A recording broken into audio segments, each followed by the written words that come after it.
Well, good morning, my friends. Today is going to be kind of an odd vlog. You're probably looking at the title going, you just vlogged this. Well, you're not going to believe this, but the field that we saw that was named the Bad News Bears field wasn't the field that they filmed the movie on. There's a whole different reason that they named it that, and today we're going to go look at the real field. I'm actually really relieved about this because when I went over there, and even the groundskeeper that let me onto the field, I think I was taking my first shot of the day, and he saw me and was like, hey, did you want to come check out the field? I really probably shouldn't let you on, but I can show you where the original field was if you want. And I was immediately like, yeah, sure. So I assumed that was the field, but I was so bummed out because looking around, nothing was the same. And when I posted my video about the Bad News Bears field, somebody commented, hey, Jordan, that's not exactly where they filmed the movie. So I looked into it, I'm like, well, what's going on? So today, let's go take a look at the real field from the movie where Buttermaker and the boys make baseball history. And I'll tell you why we were at the wrong field. Daze with Jordan the Lion begins now. His friends. Gorgeous. Hi, gorgeous. Looks like this person's showing off that they're the WWE champ, and I think that's the women's champ.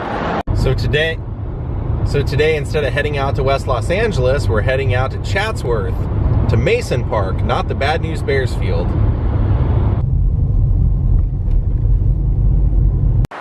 Well, let's try this again. So here's the story with what happened on the vlog the other day. We were at what was called the Bad News Bears field. However, what that was all about, apparently it turns out that that was the man who wrote the Bad News Bears.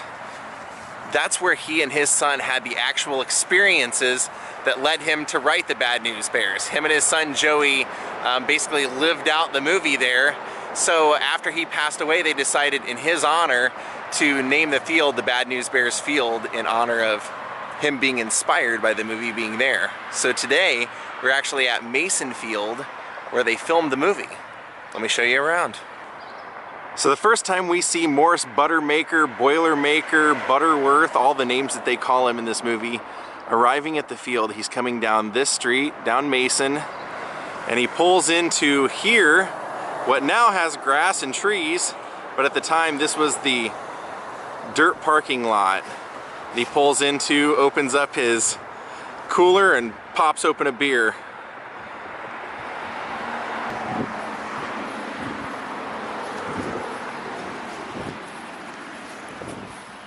When he meets with his team, the players on his team for the first time, they're all sitting on the bleachers that were right over here.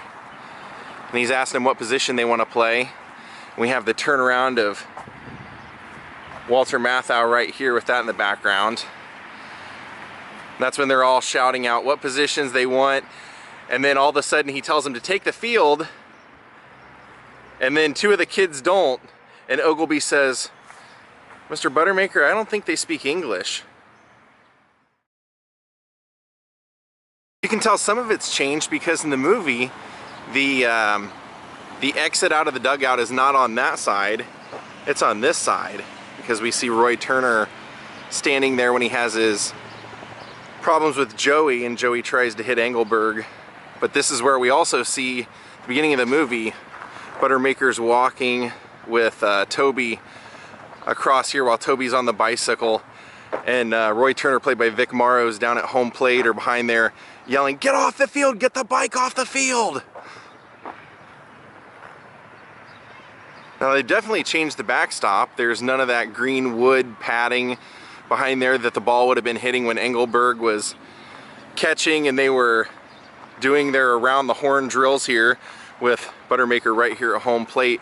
This is also in the first game where Buttermaker and the other coach meet up, and then when he decides to forfeit the game, he walks across here to forfeit because the Bears dugout was the home dugout over there. Now we also see when Buttermaker is at home plate here, this is where he and Ogleby are arguing with each other about the chocolate on the baseball, and can't that wait till after practice. And we see Buttermaker drop the bunt right here. But we also get this view of the whole team, that bunch of misfits out there playing.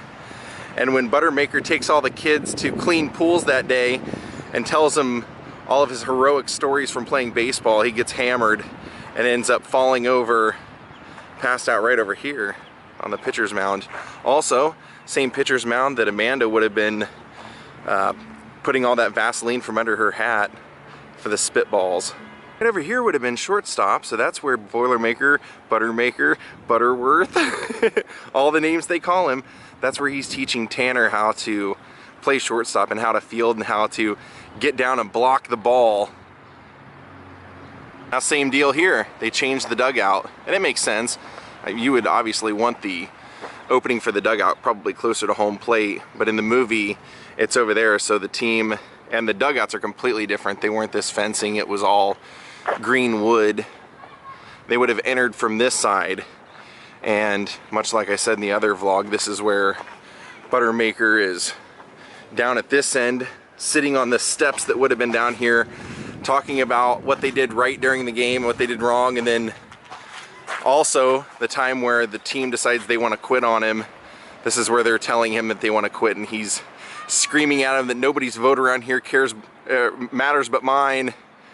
Get out there and play, you bunch of pansy losers, quitters. Now here we'll give you the point of view of when Buttermaker's walking down telling Rudy Stein to lean into a pitch so he can get on base.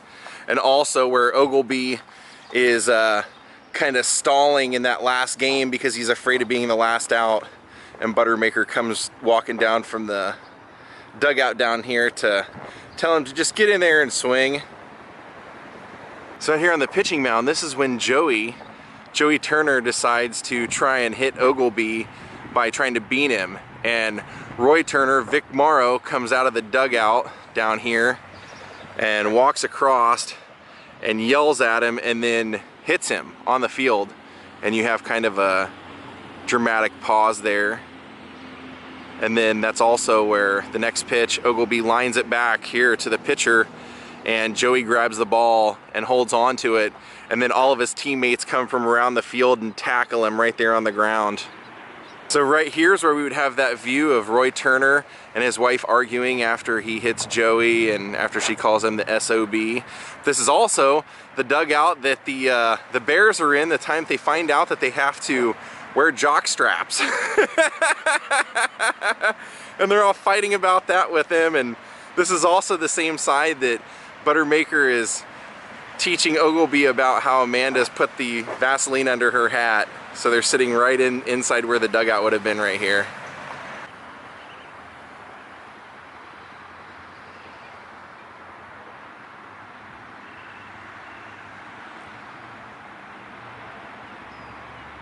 Now it's right over here that when the Bears finally get their act together and they start winning a little bit and Walter Matthau starts caring about coaching, this is where they're standing when he says, okay, let's do it, guys. And they're like, oh, come on, we don't want to. He goes, come on, let's do it. First base, second base, third base, home. Around those bases we shall roam. A lot of stuff happens out here. For one thing, you can tell that the fence, the home run fence, is gone. That big wooden divider that we see throughout the whole movie, that's gone. But this is where, basically here in center field, is where they have the team photos, and Buttermaker's crew is over here just, I mean, looking completely disheveled.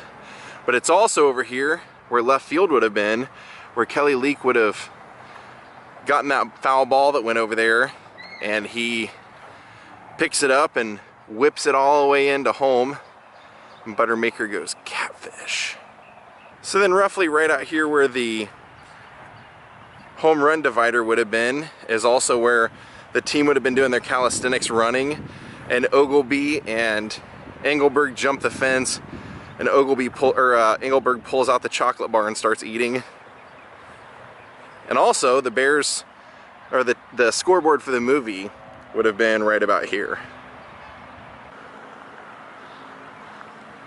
So now over here is where the snack shack would have been, also where Buttermaker gets all the equipment because Cleveland tells him that the league was only meant for 6 teams, so he'll just have to take what he can get. So the snack shack would have roughly been in this patch over here. And so probably right about here is where the picnic tables would have been that Tanner and Lupus are eating at, and Tanner gets into the fight with Joey Turner. So then we have later on in the movie, while the Bears are out here taking practice, Kelly Leak is sitting over here on the bleachers watching, and Roy Turner comes over and tries to run him off. Get out of here! Get on your chopper and get out of here!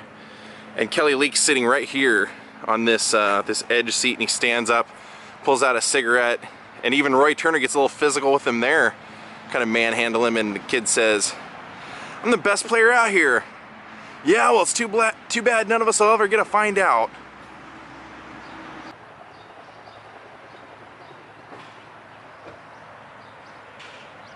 I totally understand and respect why the other field calls himself the Bad News Bears field, but it's extremely confusing.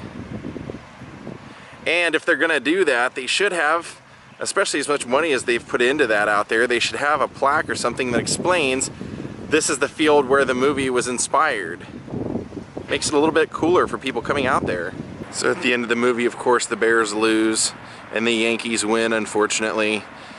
And that's where the Yankees are all celebrating, and they do a cheer for the Bears, and the Bears come out and say, "Well, we don't want your crummy pity, and we're coming back to beat you next year." And everything erupts down here. And unlike the other field, this field has no mention of being affiliated to the Bad News Bears whatsoever. Also confusing. Now I want to show you something that I just noticed over at the second field they have here. See over here on field 2, they don't have it on field 1, but field 2 they have that old green wood. It's not the same one from the movie, obviously, but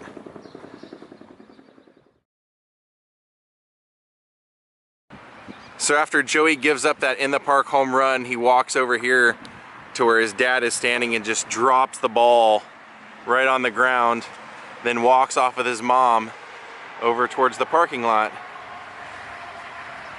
that would have been there. And so what that means is that if this is where the dusty dirt parking lot is that we see everybody pulling into, and primarily Buttermaker, that also means that when we see Ahmad, as he's called, climb up the tree and throw all his clothes down to the bottom, it would have been over there.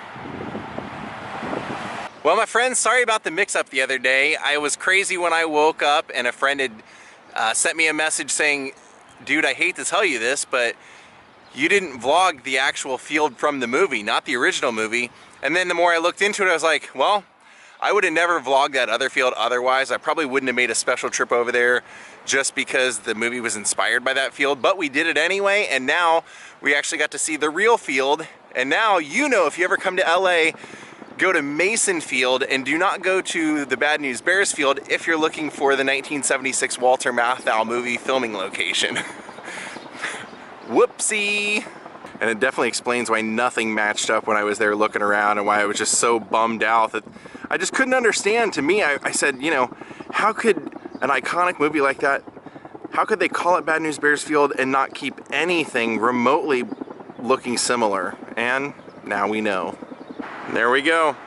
The real Bad News Bears field from 1976.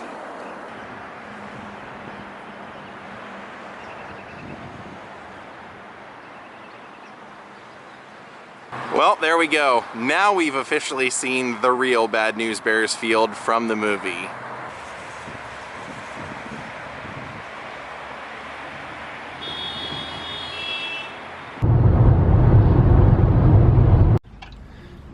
He's being welcomed. Hey, Ja, you coming in? Hey, Ja, come on, bud.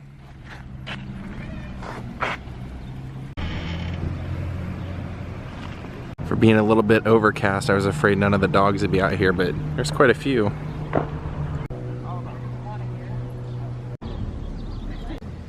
In hindsight, I totally could have taken Ja out to the Mason Park, Mason Field. There were no dog signs or anything like that, and there were people out there walking their dogs through the field.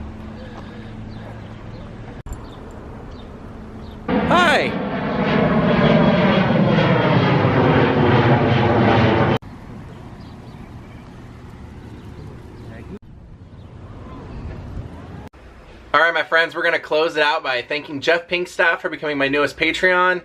And I guess technically the other day we did go to the Bad News Bears field because that's what it's called. And that's the only Bad News Bears field there is, but it wasn't the one from the movie. So I'm glad that we got that fixed. And I'm glad we got to see the real one. It looked pretty similar. A few things in the background had changed, but for the most part, you know, obviously they had to update it. Got rid of some of the green wood that was in the dugouts and the backstop, but that's to be expected. Hope you guys all enjoyed this, and now you know if you're going to look for the filming location, go to Mason Field.